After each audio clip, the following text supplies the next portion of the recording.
Bienvenidos nuevamente a este canal. Los dejo con la continuación de la parte 1 que habla sobre las personalidades seductoras. Este video tratará sobre el carismático. Sin más preámbulos comenzamos. 8. El carismático. El carisma es una presencia que nos excita.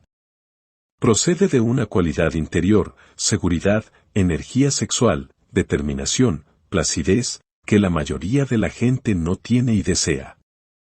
Esta cualidad resplandece e impregna los gestos de los carismáticos, haciéndolos parecer extraordinarias y superiores, e induciéndonos a imaginar que son más grandes de lo que parecen, dioses, santos, estrellas.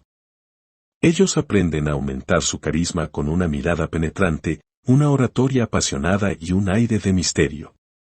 Pueden seducir a gran escala. Crea la ilusión carismática irradiando fuerza, aunque sin involucrarte. Carisma y seducción. El carisma es seducción en un plano masivo.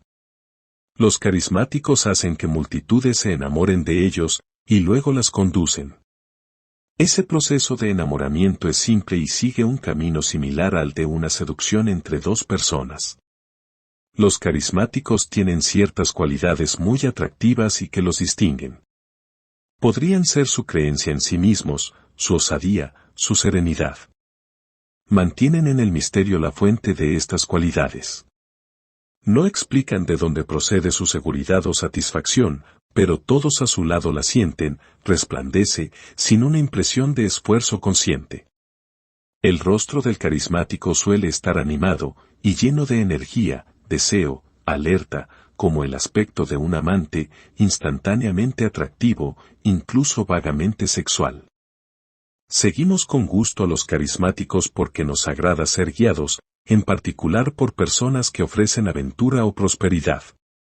Nos perdemos en su causa, nos apegamos emocionalmente a ellas, nos sentimos más vivos creyendo en ellas, nos enamoramos.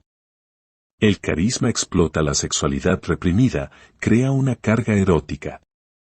Sin embargo, esta palabra no es de origen sexual, sino religioso, y la religión sigue profundamente incrustada en el carisma moderno. Hace miles de años, la gente creía en dioses y espíritus, pero muy pocos podían decir que hubieran presenciado un milagro, una demostración física del poder divino.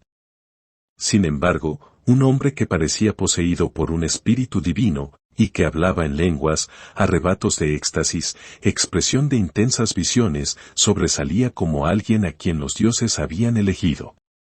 Y este hombre, sacerdote o profeta, obtenía enorme poder sobre los demás.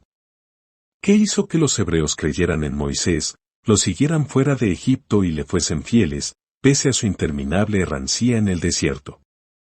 La mirada de Moisés, sus palabras inspiradas e inspiradoras, su rostro, que brillaba literalmente al bajar del monte Sinaí, todo esto daba la impresión de que tenía comunicación directa con Dios, y era la fuente de su autoridad. Y eso era lo que se entendía por carisma, palabra griega en referencia a los profetas y a Cristo mismo. En el cristianismo primitivo, el carisma era un don o talento otorgado por la gracia de Dios y revelador de su presencia.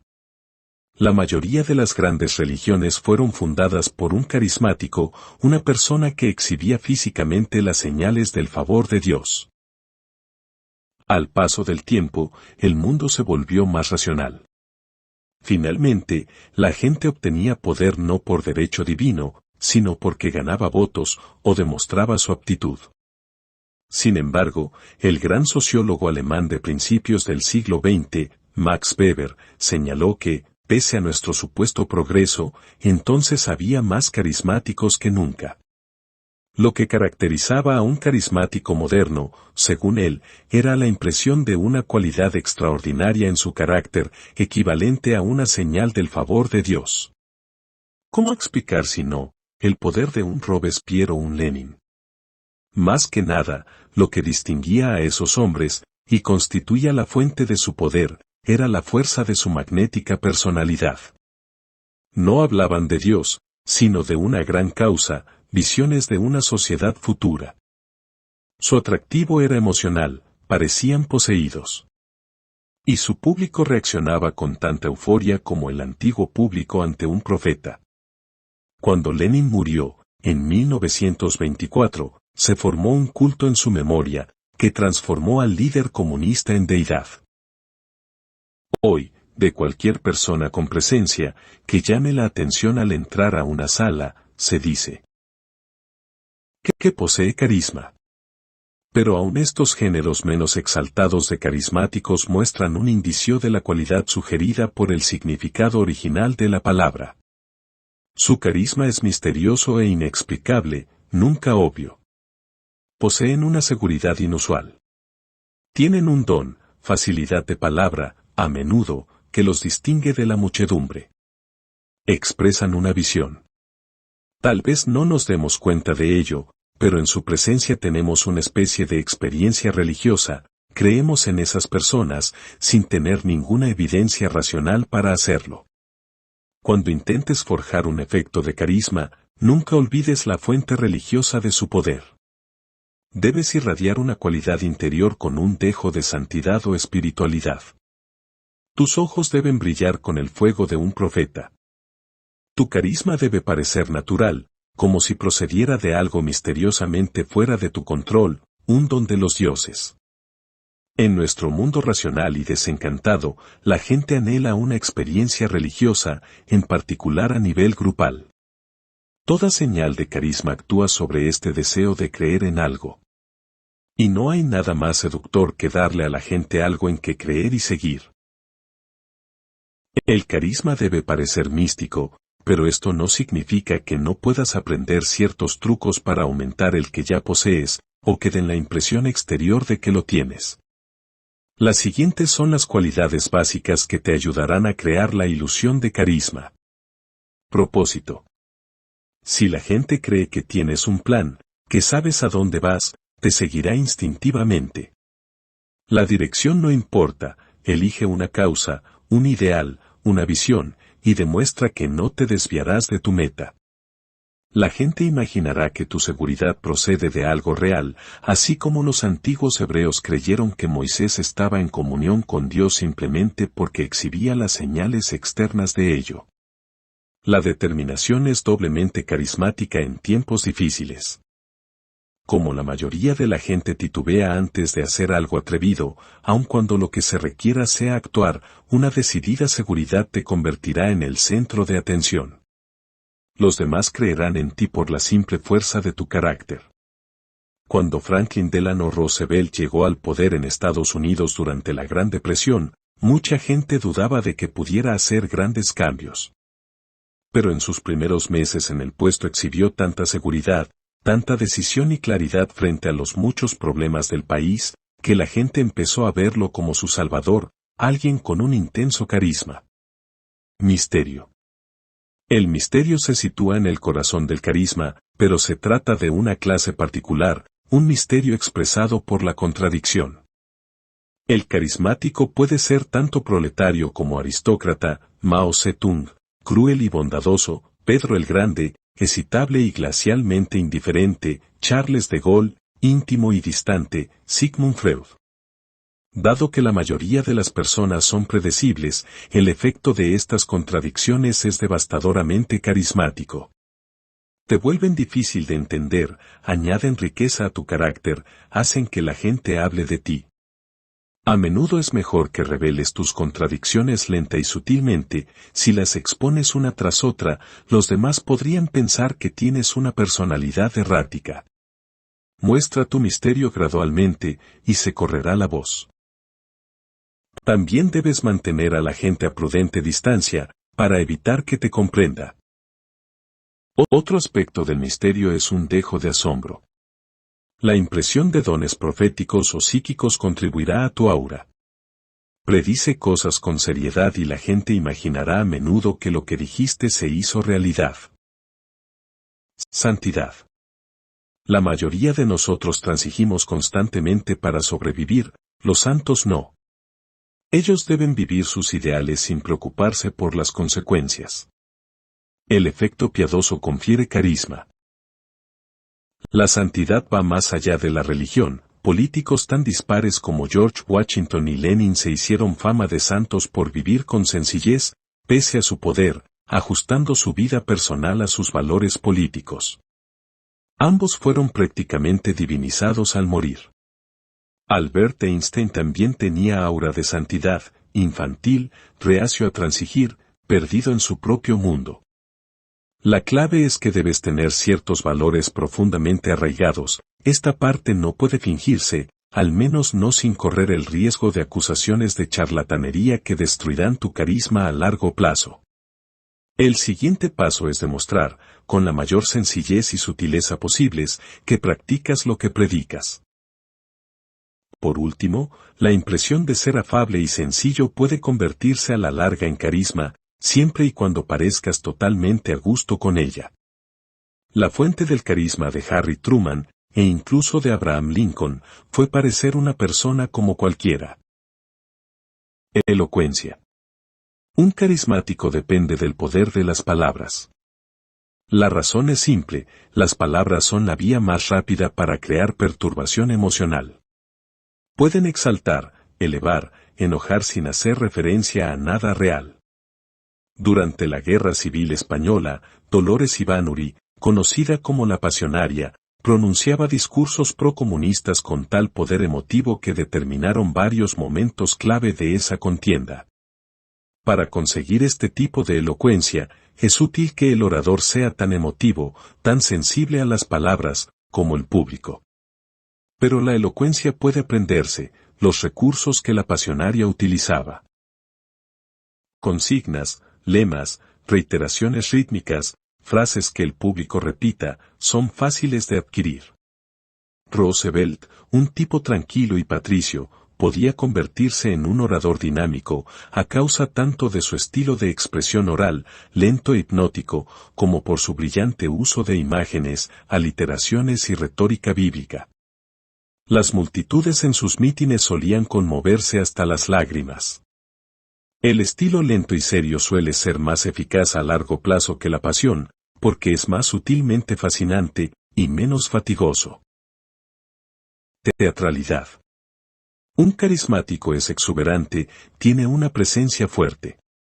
Los actores han estudiado esta presencia desde hace siglos, saben cómo pararse en un escenario atestado y llamar la atención.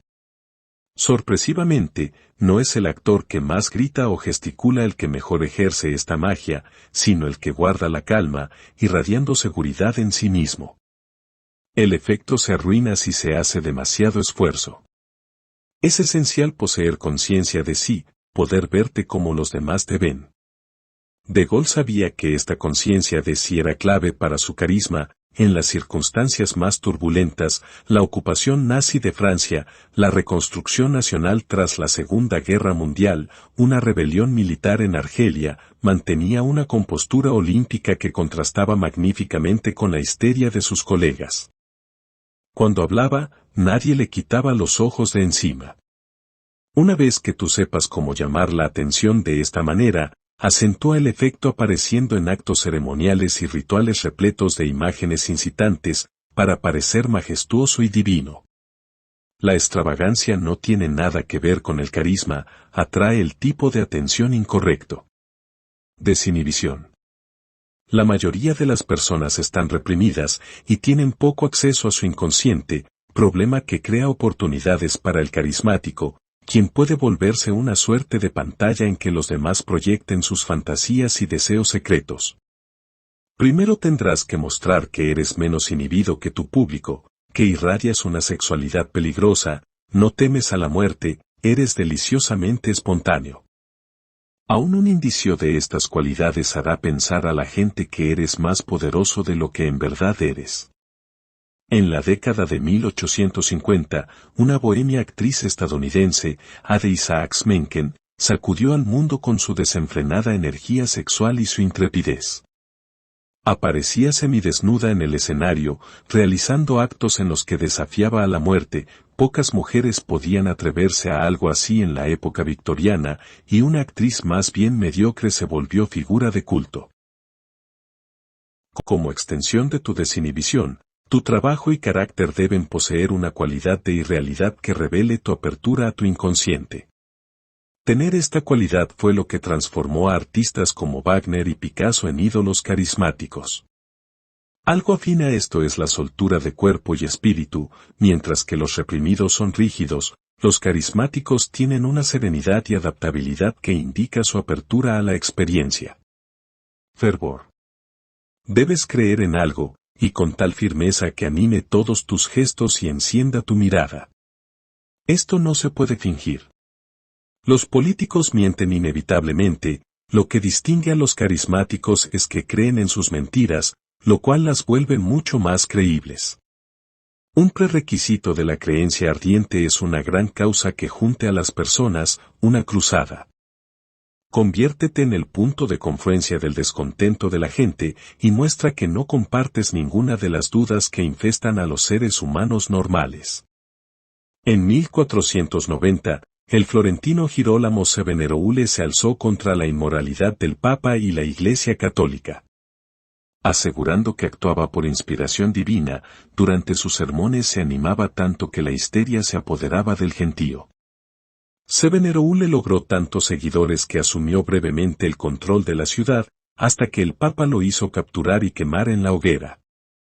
La gente creyó en él por la profundidad de su convicción. Hoy más que nunca su ejemplo tiene relevancia, la gente está cada vez más aislada y ansia experiencias colectivas. Permite que tu ferviente y contagiosa fe, en prácticamente todo, le dé algo en qué creer. Vulnerabilidad. Los carismáticos exhiben necesidad de amor y afecto. Están abiertos a su público, y de hecho se nutren de su energía, el público es electrizado a su vez por el carismático, y la corriente aumenta al ir y venir. Este lado vulnerable del carisma suaviza el de la seguridad, que podría parecer fanática y alarmante. Como el carisma implica sentimientos parecidos al amor, por tu parte debes revelar tu amor a tus seguidores. Este fue un componente clave del carisma que Marilyn Monroe irradiaba en la cámara.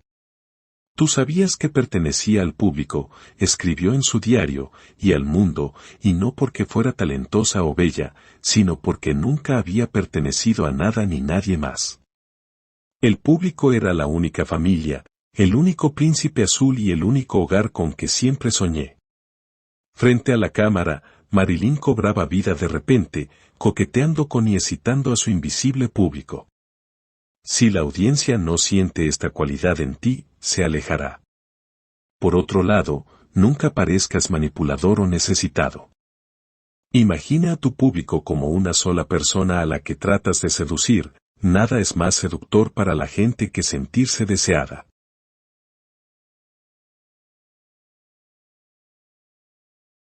Audacia.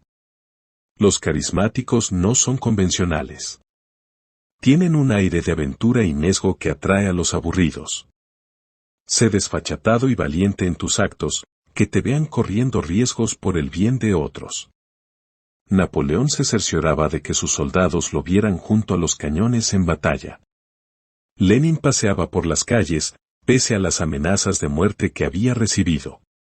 Los carismáticos prosperan en aguas turbulentas, una crisis les permite hacer alarde de su arrojo, lo que incrementa su aura. John F. Kennedy volvió en sí cuando hizo frente a la crisis de los misiles en Cuba, Charles de Gaulle cuando enfrentó la rebelión en Argelia. Ambos necesitaron esos problemas para parecer carismáticos, y de hecho algunos los acusaron de provocar situaciones, Kennedy mediante su estilo diplomático suicida, por ejemplo, que explotaban su amor a la aventura. Muestra heroísmo para conseguir carisma de por vida. A la inversa, el menor signo de cobardía o timidez arruinará el carisma que tengas. Magnetismo. Si un atributo físico es crucial para la seducción son los ojos. Revelan excitación, tensión, desapego, sin palabras de por medio. La comunicación indirecta es crítica en la seducción, y también en el carisma. El comportamiento de los carismáticos puede ser desenvuelto y sereno, pero sus ojos son magnéticos, tienen una mirada penetrante que perturba las emociones de sus objetivos, ejerciendo fuerza sin palabras ni actos. La mirada agresiva de Fidel Castro puede reducir al silencio a sus adversarios. Cuando se le refutaba, Benito Mussolini entornaba los ojos, mostrando el blanco de una manera que asustaba a la gente. Ahmed Sukarno, presidente de Indonesia, tenía una mirada que parecía capaz de leer el pensamiento. Roosevelt dilataba las pupilas a voluntad, lo que volvía su mirada tanto hipnótica como intimidante. Los ojos del carismático nunca indican temor ni nervios. Todas estas habilidades pueden adquirirse. Napoleón pasaba horas frente al espejo para ajustar su mirada a la del gran actor contemporáneo Taima. La clave es el autocontrol. La mirada no necesariamente tiene que ser agresiva, también puede mostrar satisfacción. Recuerda, de tus ojos puede emanar carisma, pero también pueden delatarte como impostor. No dejes tan importante atributo al azar. Practica el efecto que deseas. Carisma. Genuino significa entonces la capacidad para generar internamente y expresar externamente extrema emoción, capacidad que convierte a alguien en objeto de atención intensa e irreflexiva imitación de los demás. Liagreñel. El profeta milagroso. En el año 1425, Juana de Arco, campesina del poblado francés de Domremy, tuvo su primera visión. Tenía 13 años cuando Dios envió una voz para que me guiara. Esa voz era la de San Miguel, quien llevaba un mensaje divino. Juana había sido elegida para librar a Francia de los invasores ingleses, que gobernaban entonces la mayor parte del país, y del caos y guerra resultantes. También debía restituir la corona francesa al príncipe, el Delfín, más tarde Carlos Vil, de su legítimo heredero. Santa Catalina y Santa Margarita también hablaron a Juana. Sus visiones eran extraordinariamente vividas, vio a San Miguel, lo tocó, lo olió. Al principio Juana no dijo a nadie lo que había visto, para todos los que la conocían, era una tranquila niña campesina. Pero las visiones se hicieron más intensas, así que en 1429 dejó Domremy decidida a realizar la misión para la que Dios la había elegido. Su meta era reunirse con Carlos en la ciudad de Schinnen, donde él había establecido su corte en el exilio. Los obstáculos eran enormes, Schinnen estaba lejos, el viaje era peligroso y Carlos, aun si ella lo encontraba, era un joven perezoso y cobarde con pocas probabilidades de emprender una cruzada contra los ingleses. Impertérrita, fue de un poblado a otro, explicando su misión a los soldados y pidiéndoles que la escoltaran a Schinnen. En ese entonces abundaban las jóvenes con visiones religiosas, y no había nada en la apariencia de Juana que inspirara confianza. Sin embargo, un soldado, Jean de Metz, quedó intrigado por ella. Lo que lo fascinó fue el extremo detalle de sus visiones. Ella liberaría la sitiada ciudad de Orleans, haría coronar al rey en la catedral de Reims, dirigiría al ejército a París, sabía cómo sería herida, y dónde. Las palabras que atribuía a San Miguel eran muy diferentes al lenguaje de una muchacha campesina, y transmitía una seguridad tan serena que resplandecía de convicción. De Metz cayó bajo su hechizo. Le juró lealtad y marchó con ella a Schinnen. Pronto, también otros ofrecieron asistencia, y a oídos de Carlos llegó la noticia de la extraña joven en pos de él. En el trayecto de 550 kilómetros a Schinnen, acompañada solo de un puñado de soldados, por un territorio infestado de bandas en pugna, Juana no mostró temor ni vacilación. El viaje duró varios meses. Cuando finalmente ella llegó a su destino, el Delfín decidió recibir a la joven que prometía restituirle el trono, pese a la opinión de sus consejeros, pero se aburría, y quería diversión, así que optó por jugarle una broma. Ella se encontraría con él en una sala llena de cortesanos. Para probar sus poderes proféticos, él se disfrazó de uno de ellos, y vistió a otro de sí mismo. Pero cuando Juana llegó, y para sorpresa de la multitud, caminó directamente hasta Carlos y le hizo una reverencia. Él Rey del cielo me envía a ti con el mensaje de que serás el lugarteniente del Rey del cielo, quien también es el Rey de Francia. En la conversación que siguió, Juana pareció hacerse eco de los más ocultos pensamientos de Carlos, mientras contaba de nuevo, con extraordinario detalle, las hazañas que llevaría a cabo. Días después, este hombre indeciso e inconstante se declaró convencido, y dio su aprobación a Juana para encabezar un ejército francés contra los ingleses. Milagros y santidad aparte, Juana de Arco tenía ciertas cualidades básicas que la volvían excepcional. Sus visiones eran intensas, podía describirlas con tanto detalle que debían ser reales. Los detalles tienen ese efecto, conceden una sensación de realidad aún a las más descabelladas afirmaciones. De igual modo, en una época de gran desorden, ella estaba sumamente concentrada, como si su fuerza procediera de otro mundo. Hablaba con autoridad, y predicaba cosas que la gente quería: los ingleses serían derrotados, la prosperidad retornaría.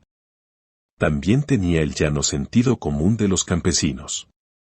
Seguramente oyó descripciones de Carlos de camino a Chimen. Una vez en la corte, fue capaz de percibir la trampa que él le había puesto, y de distinguir confiadamente su engreído rostro entre la multitud.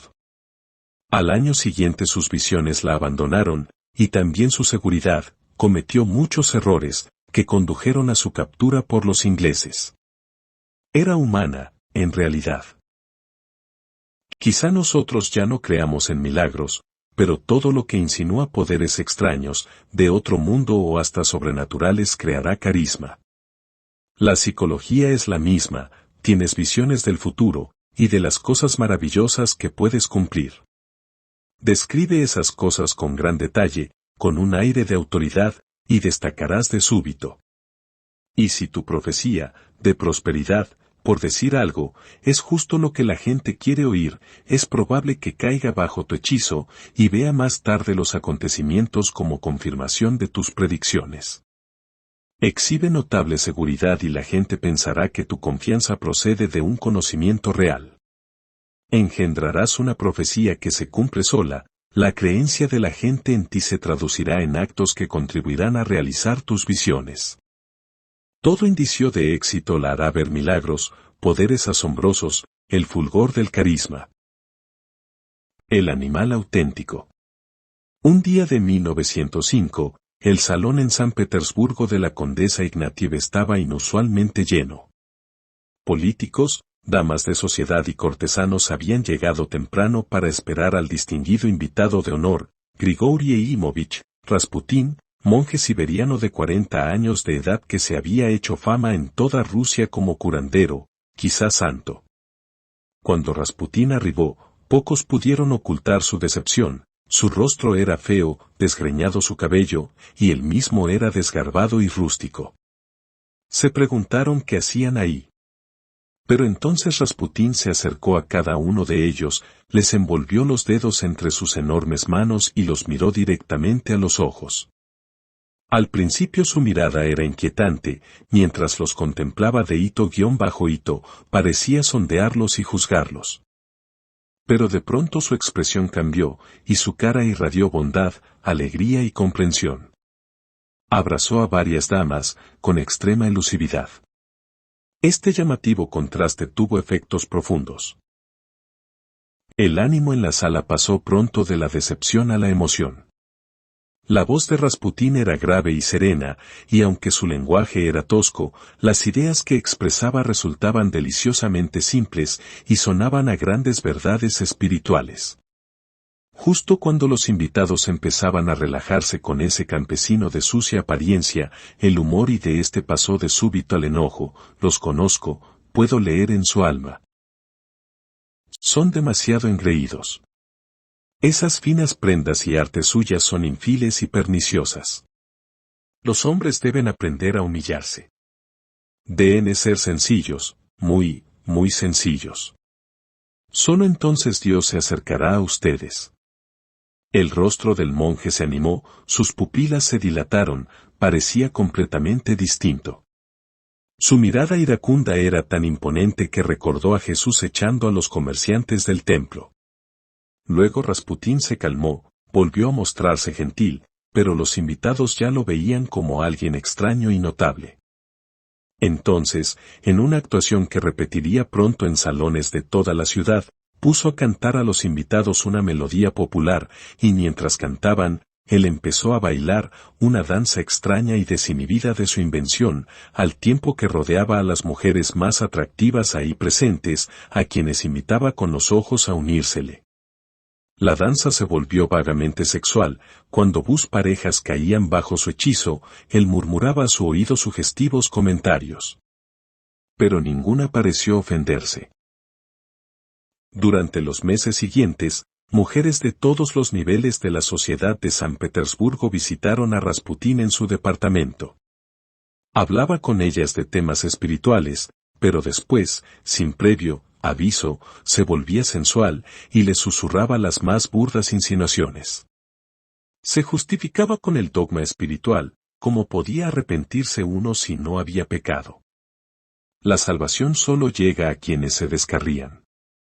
Una de las pocas mujeres que rechazaron sus avances fue interrogada por una amiga, ¿cómo es posible negar algo a un santo? ¿Acaso un santo necesita del amor pecaminoso?, contestó ella. La amiga replicó, uno vuelve sagrado todo lo que toca. Yo le he pertenecido ya, y estoy orgullosa y satisfecha de eso. Pero estás casada. ¿Qué dice tu esposo? Lo considera un gran honor. Si Rasputín desea a una mujer, todos lo consideramos una bendición y distinción, nuestros esposos tanto como nosotras mismas.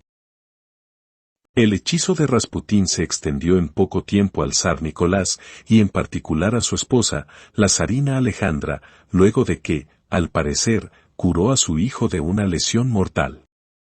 Años después, él era el hombre más poderoso de Rusia, con absoluto dominio sobre la pareja real. Las personas son más complejas que las máscaras que usan en sociedad.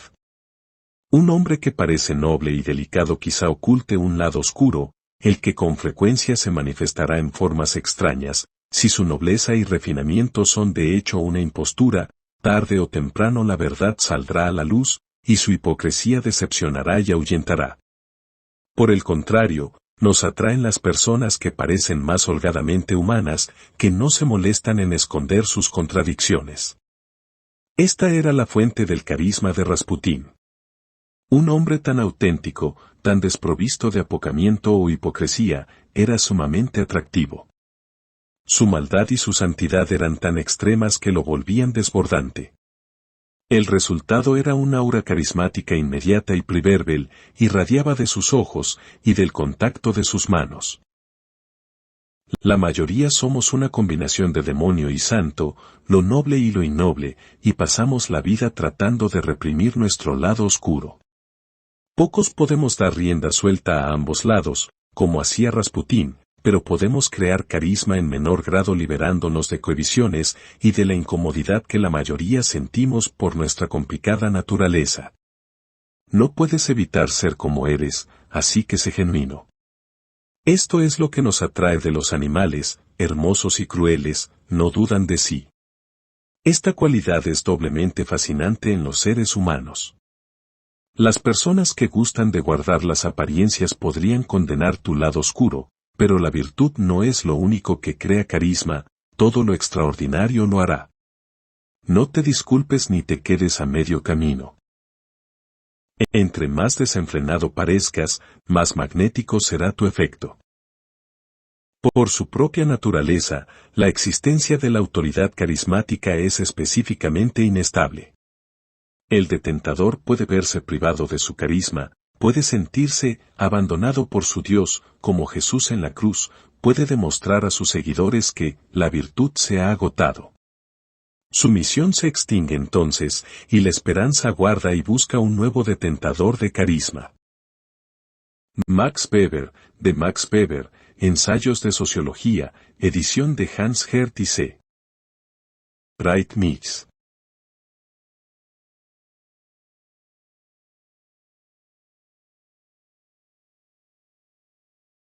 El artista demoníaco. En su infancia se consideraba a Elvis Presley un chico extraño y muy reservado.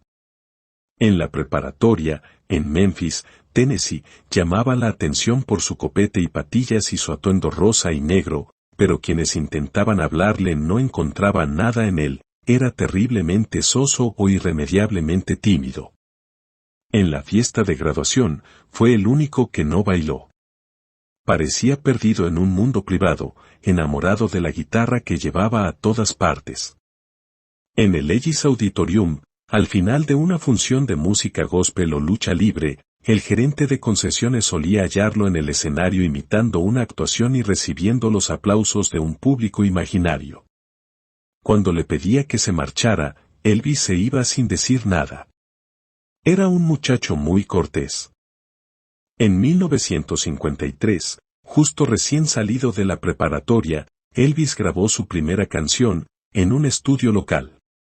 Se trataba de una prueba, una oportunidad de oír su voz. Un año después, el dueño del estudio, Sam Phillips, lo llamó para grabar 2 canciones de blues con una pareja de músicos profesionales. Trabajaron durante horas, pero nada parecía embonar, Elvis estaba nervioso e inhibido. Casi al fin de la velada, aturdido por la fatiga, de pronto se soltó y empezó a brincar como niño por todas partes, en un momento de completo desfogue. Los músicos se le sumaron, la canción era cada vez más arrebatada y los ojos de Phillips se encendieron, ahí había algo. Un mes más tarde, Elvis dio su primera función pública, en un parque al aire libre en Memphis. Estaba tan nervioso como lo había estado en la sesión de grabación, y tartamudeaba apenas cuando tenía que hablar, pero en cuanto empezó a cantar, las palabras brotaron solas. La multitud reaccionó emocionada, llegando al clímax en ciertos momentos. Elvis no sabía qué pasaba. Al terminar la canción me acerqué al manager, diría después, y le pregunté qué había enloquecido al público. Me respondió, no sé, pero creo que se pone a gritar cada vez que sacudes la pierna izquierda. Sea lo que sea, no pares, punto. Un sencillo grabado por Elvis en 1954 tuvo éxito. Poco después, vendía mucho ya. Subir al escenario lo llenaba de ansiedad y emoción, al grado de convertirlo en otro, como si estuviera poseído. He hablado con algunos cantantes y se ponen un poco nerviosos, pero dicen que los nervios como que se les calman cuando empiezan a cantar. A mí no. Es una especie de energía. Algo parecido al sexo, tal vez. En los meses siguientes descubrió más gestos y sonidos, sacudidas de baile, una voz más trémula, que enloquecían a las multitudes, en especial a las adolescentes. Un año después era el músico más popular de Estados Unidos. Sus conciertos eran sesiones de histeria colectiva. Elvis Presley tenía un lado oscuro, una vida secreta. Algunos la han atribuido a la muerte, al nacer, de su hermano gemelo. De joven reprimió mucho ese lado oscuro, que incluía toda clase de fantasías, a las que únicamente podía ceder cuando estaba solo, aunque su ropa poco convencional quizá haya sido también un síntoma de lo mismo. Cuando actuaba, no obstante, podía soltar esos demonios. Emergían como una peligrosa fuerza sexual. Espasmódico, andrógino, desinhibido, él era un hombre que cumplía extrañas fantasías ante el público. La audiencia sentía esto y se excitaba. Lo que daba carisma a Elvis no era un estilo y apariencia extravagantes, sino la electrizante expresión de su turbulencia interior. Una muchedumbre o grupo de cualquier tipo tiene una energía única. Justo bajo la superficie está el deseo, una constante excitación sexual que debe reprimirse, por ser socialmente inaceptable. Si tú posees la capacidad de despertar esos deseos, la multitud verá que tienes carisma. La clave es aprender a acceder a tu inconsciente, como hacía Elvis cuando se soltaba. Estás lleno de una agitación que parece proceder de una misteriosa fuente interna. Tu desinhibición invitará a otras personas a abrirse, lo que detonará una reacción en cadena, su excitación te animará más aún.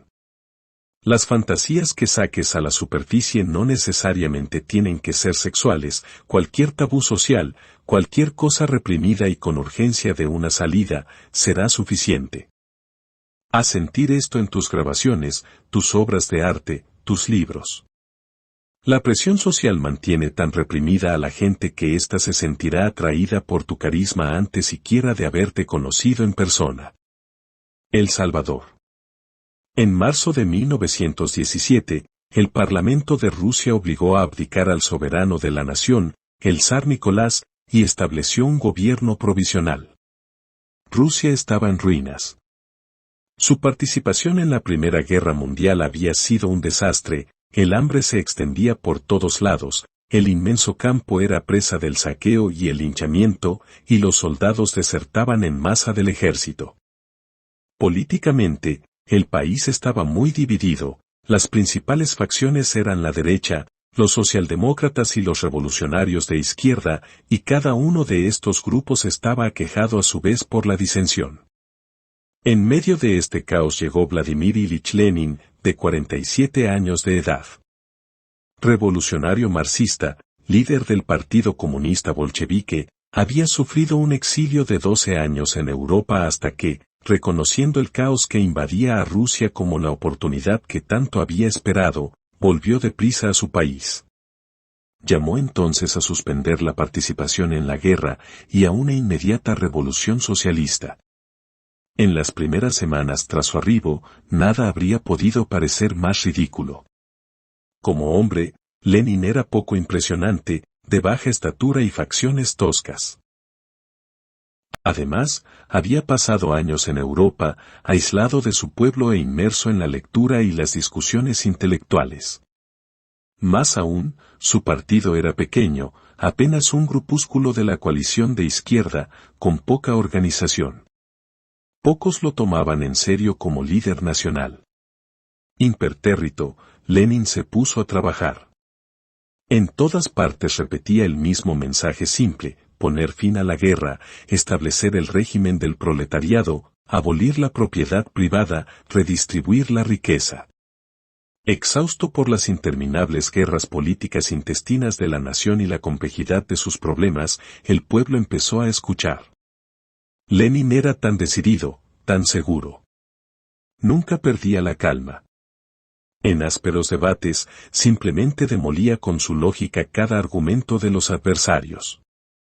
A obreros y soldados les impresionaba su firmeza. Una vez, en medio de un disturbio en ciernes, asombró a su chofer saltando al estribo del auto y señalando el camino entre la multitud, con considerable riesgo personal. Cuando le decían que sus ideas no tenían nada que ver con la realidad, contestaba: peor para la realidad. Junto a la seguridad mesiánica de Lenin en su causa, estaba su capacidad organizativa. Exiliado en Europa, su partido se había dispersado y menguado. Para mantenerlo unido, él había desarrollado grandes habilidades prácticas. Frente a una muchedumbre, era también un orador eficaz. Su discurso en el primer Congreso Panruso de los Soviets causó sensación: revolución o gobierno burgués, proclamó, pero nada intermedio, basta ya de los arreglos en que participaba la izquierda. En un momento en que otros políticos pugnaban desesperadamente por adaptarse a la crisis nacional, sin lograrlo del todo, Lenin era estable como una roca. Su prestigio aumentó, lo mismo que el número de miembros del partido bolchevique. Lo más sorprendente era el efecto de Lenin en los obreros, soldados y campesinos. Se dirigía a estos individuos comunes cada vez que se topaba con ellos, en la calle, subido a una silla, los pulgares en las solapas. Su discurso era una rara mezcla de ideología, aforismos campesinos y lemas revolucionarios. Ellos escuchaban, extasiados. Cuando Lenin murió, en 1924, 7 años después de haber abierto camino por sí solo a la Revolución de Octubre de 1917, que lo llevó vertiginosamente al poder junto con los bolcheviques, esos mismos rusos ordinarios se vistieron de luto. Le rindieron pleitesía en su tumba, donde su cuerpo fue preservado a la vista, contaban historias de él, con lo que desarrollaron un conjunto de leyendas populares. A miles de niñas recién nacidas se les bautizó como Ninel, Lenin al revés. Este culto a Lenin asumió proporciones religiosas. Existe todo género de confusiones sobre el carisma, las que, paradójicamente, no hacen sino aumentar su mística. El carisma tiene poco que ver con una apariencia física atractiva. Una personalidad brillante, cualidades que incitan un interés de corto plazo. En particular en tiempos difíciles, las personas no buscan diversión, quieren seguridad, mejor calidad de vida, cohesión social. Lo creas o no, un hombre o mujer de aspecto insulso pero con una visión clara, determinación y habilidades prácticas puede ser devastadoramente carismático, siempre y cuando esto vaya acompañado de cierto éxito. Nunca subestimes el poder del éxito en el acrecentamiento de tu aura. Pero en un mundo repleto de tramposos y contemporizadores cuya indecisión solo genera más desorden, un alma lúcida será un imán de atención, tendrá carisma. En el trato personal, o en un café en Zúrich antes de la revolución, Lenin tenía escaso o nulo carisma. Su seguridad era atractiva, pero muchos consideraban irritante su estridencia. Obtuvo carisma cuando se le vio como el hombre que podía salvar al país. El carisma no es una cualidad misteriosa en ti, fuera de tu control, es una ilusión a ojos de quienes ven en ti algo que ellos no tienen. Particularmente en tiempos difíciles, puedes aumentar esa ilusión con serenidad, resolución y un perspicaz sentido práctico. También es útil tener un mensaje seductoramente simple. Llamémosle síndrome del Salvador. Una vez que la gente imagina que puede salvarla del caos, se enamorará de ti, como una persona que se arroja en brazos de su protector. Y el amor masivo equivale a carisma. ¿Cómo explicar si no, el amor que rusos ordinarios sentían por un hombre tan poco emotivo y emocionante como Vladimir Lenin?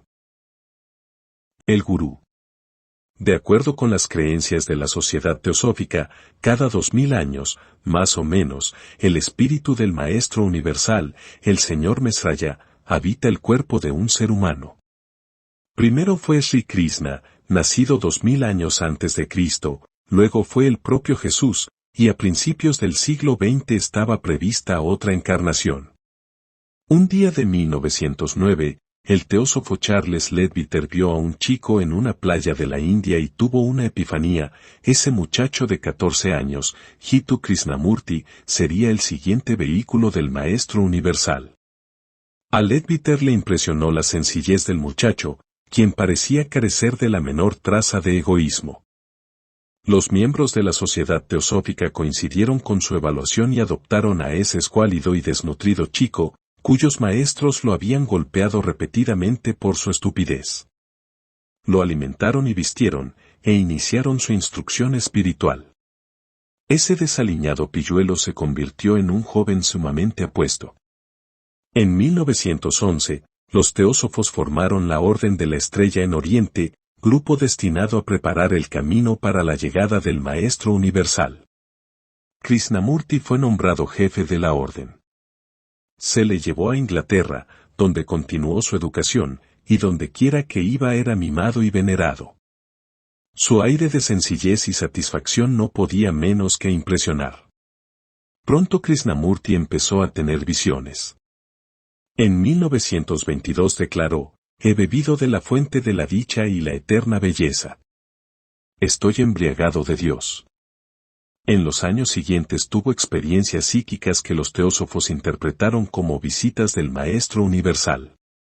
Pero Krishnamurti había tenido en realidad un tipo diferente de revelación, la verdad del universo venía de dentro. Ningún dios, gurú ni dogma podrían hacer que uno la comprendiera. Él no era un dios ni mesías, sino un hombre como cualquiera. La veneración con que se le trataba le repugnaba. En 1929, para consternación de sus seguidores, disolvió la Orden de la Estrella y renunció a la Sociedad Teosófica. Krishnamurti se hizo filósofo entonces, decidido a difundir la verdad que había descubierto, que uno debe ser simple, quitar la pantalla del lenguaje y la experiencia pasada. Por estos medios, cualquiera puede alcanzar una satisfacción del tipo que Krishnamurti irradiaba. Los teósofos lo abandonaron, pero él tenía más seguidores que nunca. En California, donde pasaba gran parte de su tiempo, el interés en él rayaba en adoración. El poeta Robinson Jeffers aseguró que cada vez que Krishnamurti entraba a una sala, podía sentirse que un fulgor llenaba el espacio. El escritor Aldous Huxley lo conoció en Los Ángeles y cayó bajo su hechizo.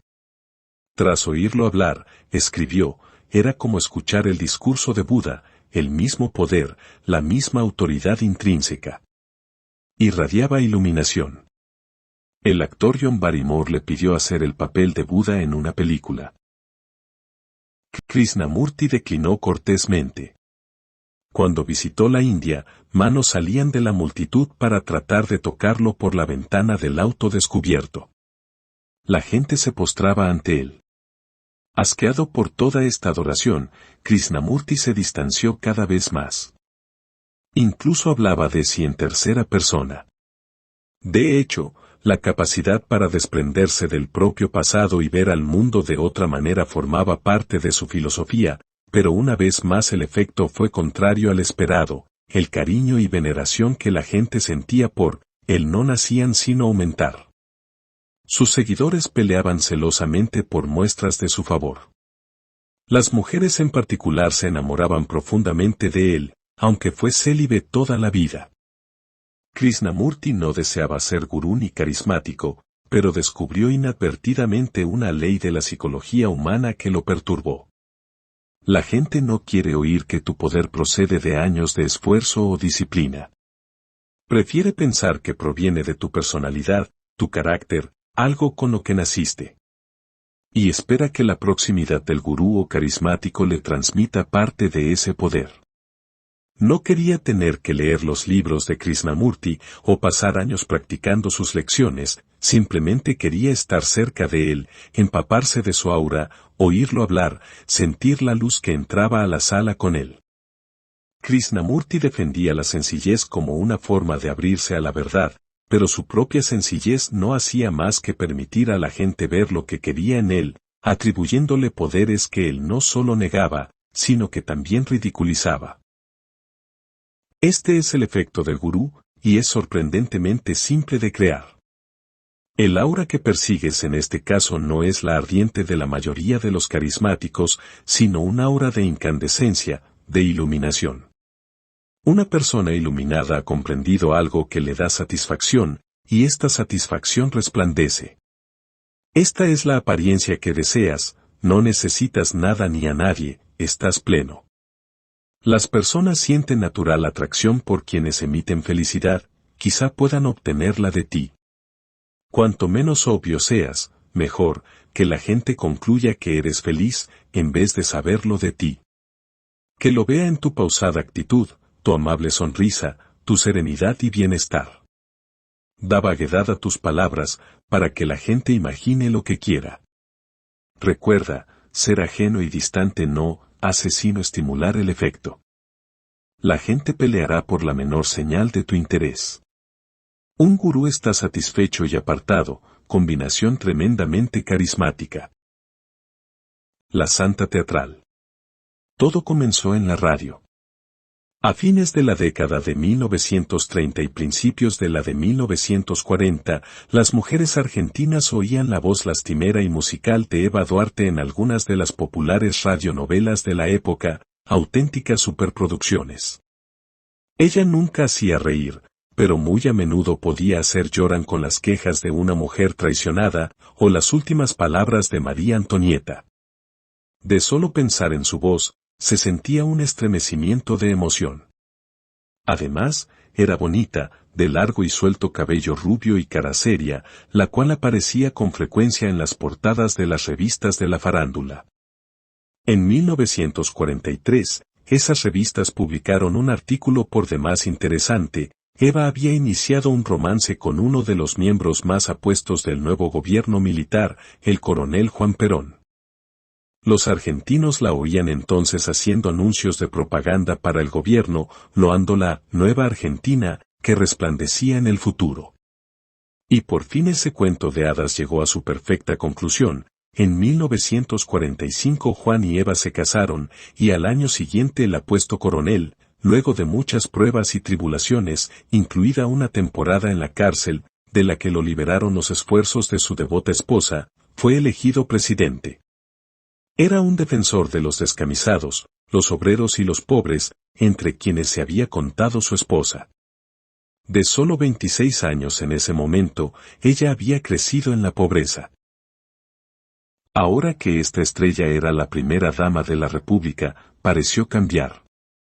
Bajó mucho de peso, sus vestidos se hicieron menos extravagantes y aún francamente austeros, y ese hermoso cabello suelto se peinaba hacia atrás en forma más bien severa.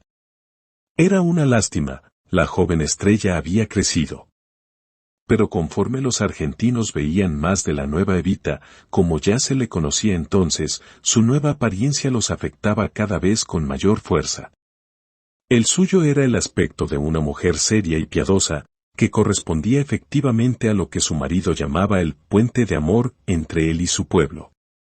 Ahora ella aparecía en la radio todo el tiempo, y escucharla era tan emocionante como siempre, pero también hablaba magníficamente en público. Su voz era más grave y su pronunciación más lenta, cruzaba el aire con los dedos, tendidos como para tocar al público. Y sus palabras calaban hasta la médula. Dejé de lado mis sueños para velar por los sueños de otros. Ahora pongo mi alma junto al alma de mi pueblo. Le ofrezco todas mis energías para que mi cuerpo pueda ser un puente erigido hacia la felicidad de todos. Pasen por él. Hacia el supremo destino de la nueva patria. Ya no era solo a través de revistas y la radio que Evita se hacía sentir. Casi todos eran personalmente tocados por ella de alguna forma.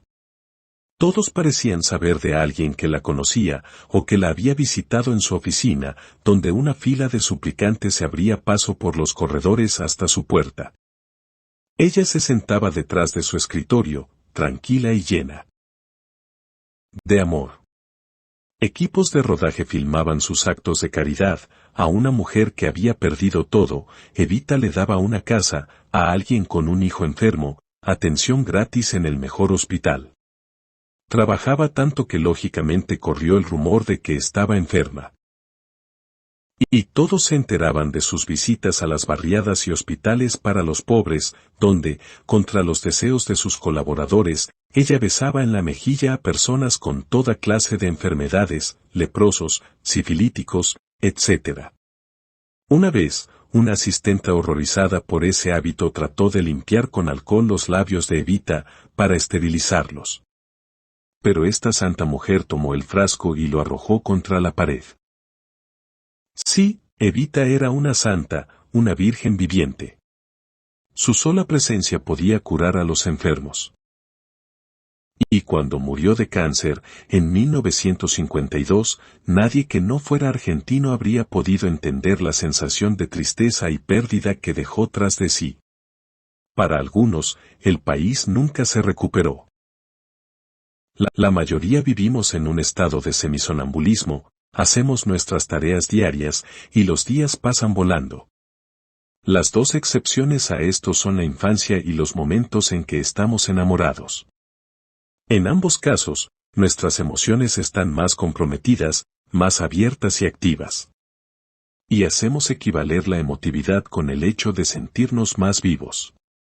Una figura pública que puede afectar las emociones de la gente, que puede hacerlas sentir tristeza, alegría o esperanza colectivas, tiene un efecto similar. Un llamado a las emociones es mucho más poderoso que un llamado a la razón.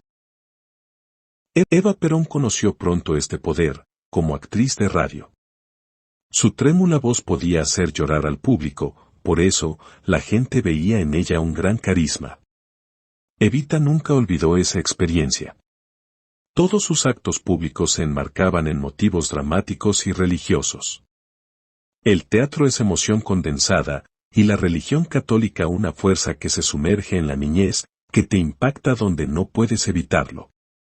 Los brazos en alto de Evita, sus teatrales actos de caridad, sus sacrificios por la gente común, todo esto iba directo al corazón.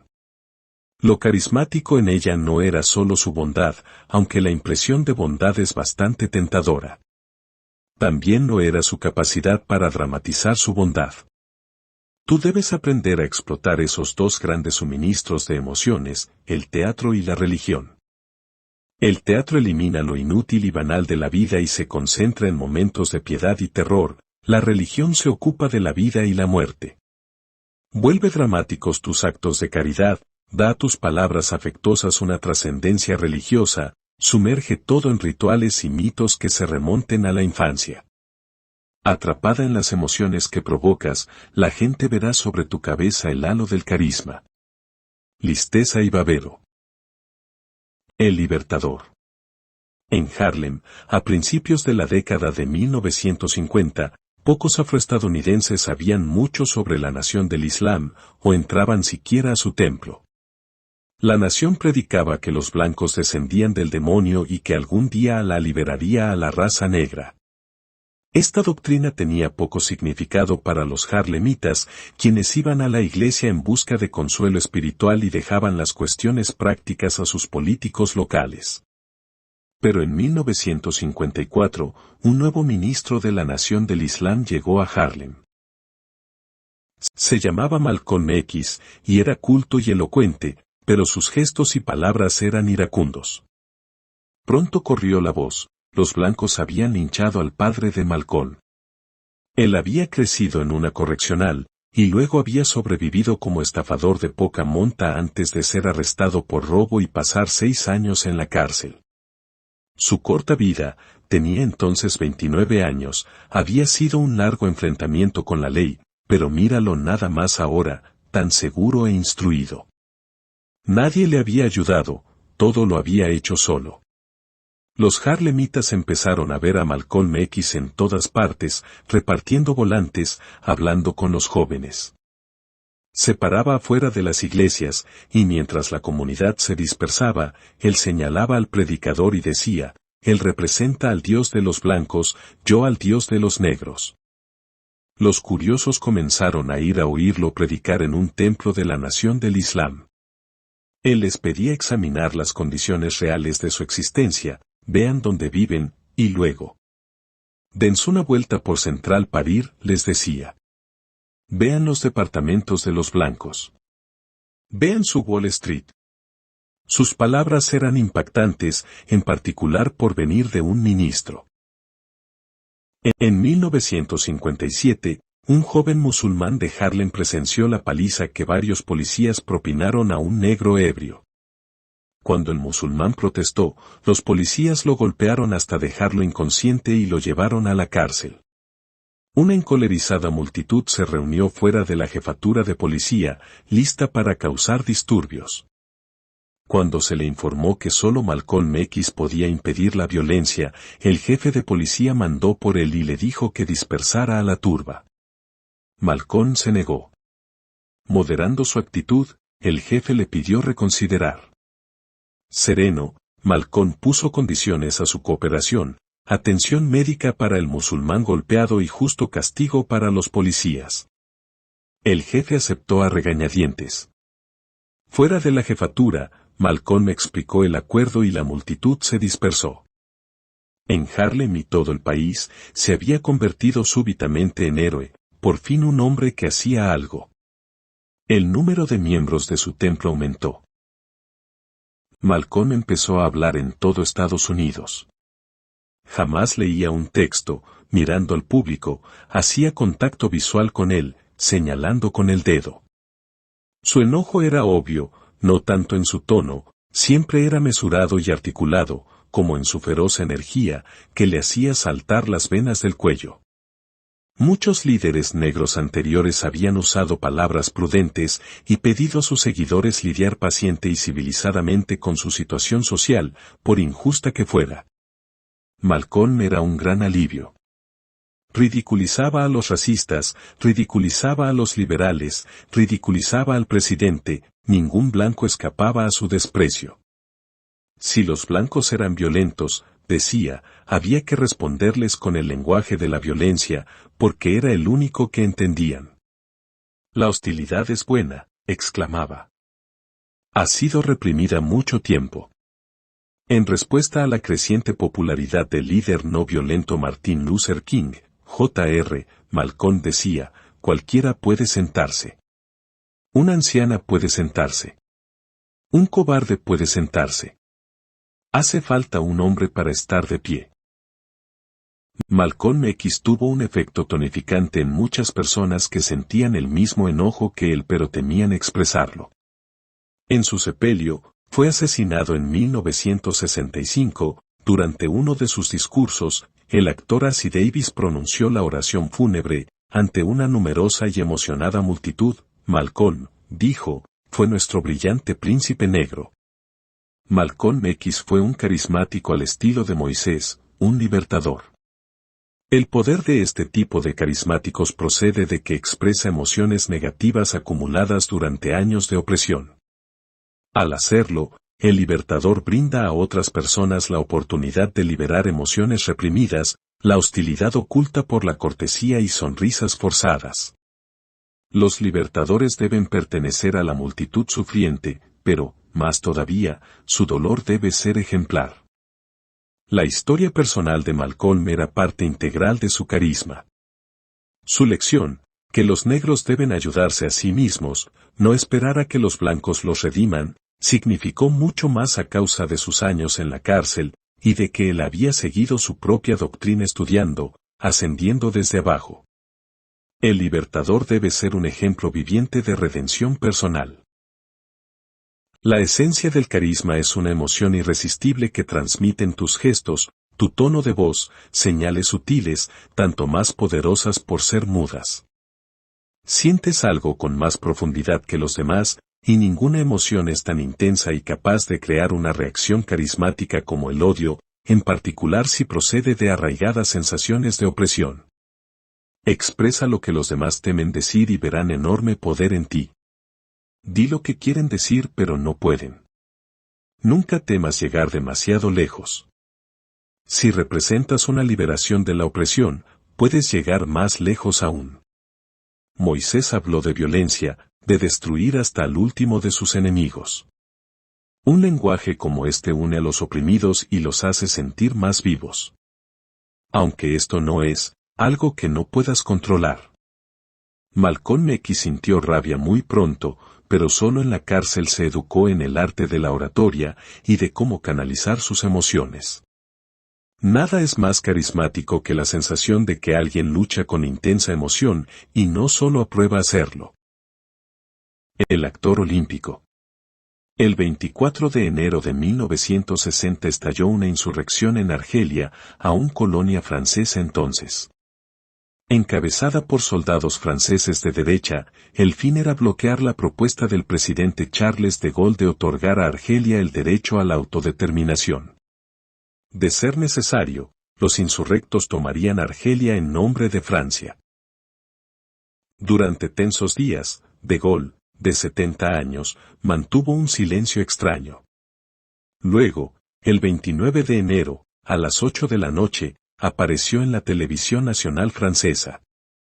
Antes de que pronunciara una palabra siquiera, el público se asombró, porque él llevaba puesto su antiguo uniforme de la Segunda Guerra Mundial, un uniforme que todos reconocían y que produjo una fuerte reacción emocional.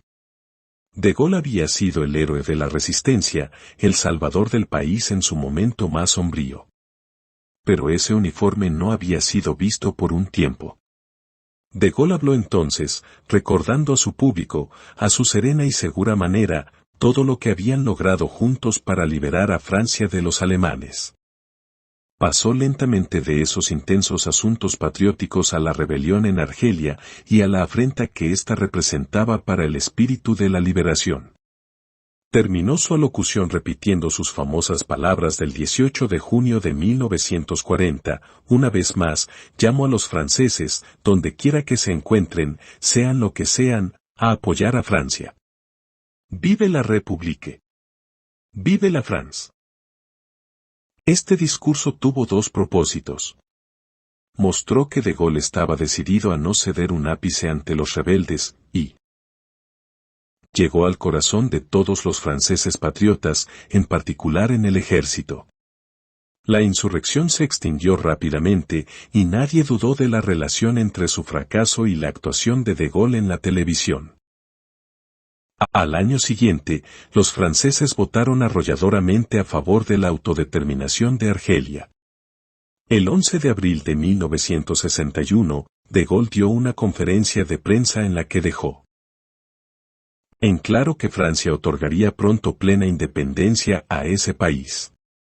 11 días después, generales franceses en Argelia emitieron un comunicado para informar que habían tomado el control del país y para declarar el estado de sitio. Este fue el momento más peligroso. Ante la inminente independencia de Argelia, esos generales de derecha llegaban al extremo. Podía estallar una guerra civil que depusiera al gobierno de Gaulle. A la noche siguiente, de Gaulle apareció una vez más en televisión, vistiendo de nuevo su antiguo uniforme. Se burló de los generales, a los que comparó con una junta sudamericana. Habló tranquila y severamente. De pronto, al final del discurso, su voz se elevó, y hasta le tembló, mientras exclamaba ante su público, «Frangaises, frangeos, ahí asterisco. Desmoil, francesas, franceses, ayúdenme». Fue el momento más conmovedor de todas sus apariciones en televisión. Soldados franceses en Argelia, que escuchaban en radios de transistores, se sintieron abrumados. Al día siguiente celebraron una manifestación masiva a favor de Gaulle. 2 días después los generales se rindieron. El 1 de julio de 1962, de Gaulle proclamó la independencia de Argelia. En 1940, tras la invasión alemana de Francia, de Gaulle escapó a Inglaterra para reclutar un ejército que más tarde regresara a Francia para la liberación. Al principio estaba solo, y su misión parecía desesperada. Pero tenía el apoyo de Winston Churchill, con la aprobación de quien dio una serie de charlas radiales que la BBC transmitió a Francia. Su extraña, hipnótica voz, con sus dramáticos trémolos, llegaba en las noches a las salas francesas. Pocos escuchas sabían siquiera cómo era él, pero su tono era tan seguro, tan incitante, que reclutó un silencioso ejército de partidarios. En persona, de Gaulle era un hombre extraño y caviloso cuya confiada actitud podía irritar tan fácilmente como conquistaba. Pero en la radio esa voz tenía un carisma intenso. De Gaulle fue el primer gran maestro de los medios modernos, porque transfirió fácilmente sus habilidades dramáticas a la televisión, donde su frialdad, su tranquilidad, su total dominio de sí mismo hacían que el público se sintiera tanto confortado como inspirado. El mundo se ha fracturado enormemente.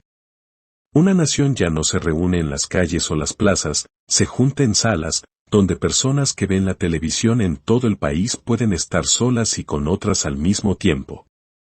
El carisma debe ser comunicable ahora por las ondas aéreas o no tiene poder. Pero en cierto sentido es más fácil de proyectar en televisión, tanto porque ésta habla directamente al individuo, el carismático parece dirigirse a ti, como porque el carisma es muy fácil de fingir durante los breves momentos que se pasan frente a la cámara. Como de Gaulle sabía, cuando se aparece en televisión es mejor irradiar serenidad y control, usar poco los efectos dramáticos. La frialdad de conjunto de Gaulle volvía doblemente eficaces los momentos en que él alzaba la voz, o soltaba una broma mordaz. Al permanecer tranquilo y restar importancia al asunto, hipnotizaba a su público. Tu rostro puede expresar mucho más si tu voz es menos estridente. Transmitía emoción por medios visuales, el uniforme, la posición, y con el uso de ciertas palabras cargadas de significado, liberación, Juana de Arco. Cuanto menos se esforzaba por impresionar, más sincero parecía. Todo esto debe orquestarse con cuidado. Salpica tu serenidad con sorpresas, llega a un clímax, sé breve y lacónico. Lo único que no puede fingirse es la seguridad en un mismo, el componente clave del carisma desde los días de Moisés. Si las cámaras delatan tu inseguridad, ningún truco del mundo te devolverá tu carisma. Símbolo. El foco. Sin que el ojo la vea, una corriente que fluye por un alambre en un recipiente de vidrio genera un calor que se vuelve incandescencia. Todo lo que vemos es la luz. En la oscuridad reinante, el foco ilumina el camino. Peligros. Un agradable día de mayo de 1794, los ciudadanos de París se reunieron en un parque para el Festival del Ser Supremo. El centro de su atención era Maximilien de Robespierre, jefe del Comité de Salvación Pública y quien había concebido el festival. La idea era simple: combatir el ateísmo, reconocer la existencia de un ser supremo y la inmortalidad del alma como las fuerzas rectoras del universo. Ese fue el día de triunfo de Robespierre. De pie ante las masas enfundado en un traje azul cielo y medias blancas, él dio inicio a las festividades. La muchedumbre lo adoraba. Después de todo, él había salvaguardado los propósitos de la Revolución Francesa durante la intensa politiquería subsecuente. Un año antes, había puesto en marcha el terror, que libró a la revolución de sus enemigos enviándolos a la guillotina. También había contribuido a guiar al país por una guerra contra austríacos y prusianos. ¿La causa de qué? Las multitudes, y en particular las mujeres, lo amaran era su incorruptible virtud, vivía muy modestamente, su negativa a transigir, la pasión por la revolución que era evidente en todo lo que hacía y el lenguaje romántico de sus discursos, que no podían dejar de inspirar. Era un dios. El día era hermoso, y auguraba un gran futuro para la revolución. 2 meses después, el 26 de julio, Robespierre pronunció un discurso que, pensaba, aseguraría su lugar en la historia, pues se proponía sugerir el fin del terror y una nueva era para Francia. Se rumoraba también que exigiría enviar a la guillotina un último puñado de personas, un último grupo que amenazaba la seguridad de la revolución. Al subir al estrado para dirigirse a la convención que gobernaba el país, Robespierre llevaba puesto el mismo atuendo que había usado el día del festival. Su discurso fue largo, de casi 3 horas, e incluyó una apasionada descripción de los valores y virtudes que él había ayudado a proyectar. Habló asimismo de conspiraciones, traición, enemigos no identificados. La reacción fue entusiasta, pero algo menor de lo habitual. El discurso había cansado a muchos representantes. Se alzó entonces una voz, de un hombre apellidado Bourden, quien habló para oponerse a la publicación del discurso de Robespierre, una velada señal de reprobación. De pronto, otros se pusieron de pie en todas partes, y lo acusaron de vaguedad. Había hablado de conspiraciones y amenazas sin mencionar a los culpables. Cuando se le pidió ser específico, él se negó, prefiriendo dar nombres después. Al día siguiente salió en defensa de su discurso, y los representantes lo abuchearon. Horas más tarde, Robespierre era el único en ser enviado a la guillotina. El 28 de julio, en medio de una concentración de ciudadanos que parecían de ánimo más jubiloso que el del Festival del Ser Supremo, la cabeza de Robespierre cayó a la canasta, entre vítores resonantes. El tenor había terminado. Muchos de quienes parecían admirar a Robespierre en realidad le guardaban hondo rencor, era tan virtuoso, tan superior, que resultaba opresivo. Algunos de esos hombres habían conjurado contra él y esperaban el menor signo de debilidad, que apareció ese fatídico día en que pronunció su último discurso. Al negarse a mencionar a sus enemigos, Robespierre había mostrado un deseo de poner fin al derramamiento de sangre, o temor a que lo atacaran antes de que pudiera hacerlos asesinar. Instigada por los conspiradores, esta chispa se convirtió en hoguera. En 2 días, primero un órgano de gobierno y luego una nación se volvieron contra un carismático al que 2 meses antes habían venerado. El carisma es tan volátil como las emociones que despierta. En la mayoría de los casos inspira sentimientos de amor. Pero estos sentimientos son difíciles de sostener. Los psicólogos hablan de la fatiga erótica, los momentos posteriores al amor en los que te sientes cansado de él, resentido. La realidad se infiltra, el amor se vuelve odio. La fatiga erótica es una amenaza para todo carismático. El carismático suele conseguir amor actuando como salvador, rescatando a la gente en alguna circunstancia difícil, pero una vez que ésta se siente segura, el carisma es menos seductor para ella. Los carismáticos precisan del peligro y el riesgo. No son parsimoniosos burócratas, algunos preservan deliberadamente el peligro, como acostumbraban hacerlo De Gaulle y Kennedy, o como hizo Robespierre durante el terror. Pero la gente se cansa de eso, y a la primera señal de debilidad la emprende contra uno. El amor que antes mostró será igualado por su odio de ahora. La única defensa es dominar tu carisma. Tu pasión, tu cólera, tu seguridad te vuelven carismático, pero demasiado carisma durante demasiado tiempo produce fatiga y el deseo de tranquilidad y orden. El mejor tipo de carisma se crea conscientemente y se mantiene bajo control. Cuando es necesario, puedes brillar con seguridad y fervor, inspirando a las masas. Pero terminada la aventura, puedes avenirte a la rutina, no eliminando la vehemencia sino reduciéndola. Robespierre quizá planeó este paso, pero llegó un día tarde. La gente admirará tu autocontrol y adaptabilidad. Su aventura amorosa contigo tenderá entonces al afecto usual entre los esposos. Incluso podrás parecer un poco aburrido, un poco simple, papel que también podría parecer carismático, si se ejecuta en forma correcta. Recuerda, el carisma depende del éxito, y la mejor manera de mantener el éxito tras la avalancha carismática inicial es ser práctico, y aún cauteloso.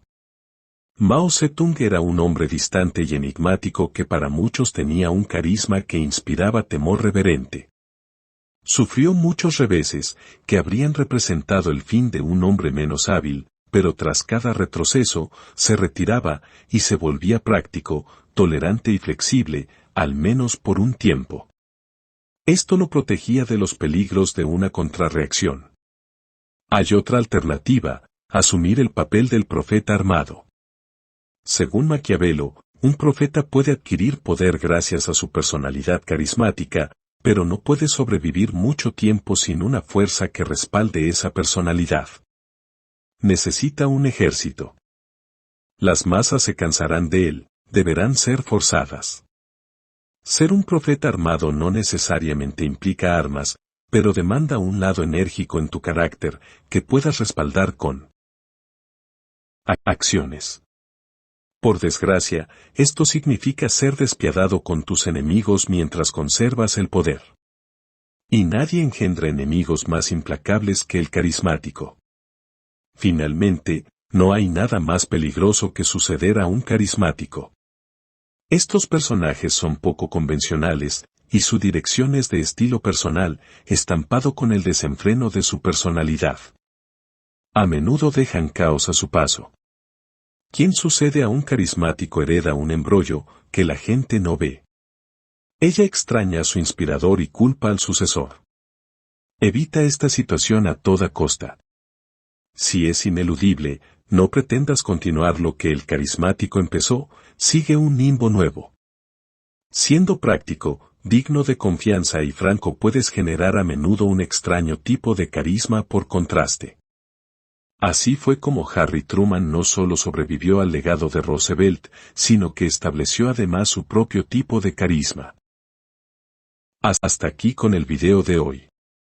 Si el video te gustó, deja tu like, suscríbete y activa la campanita. Nos vemos en el próximo video.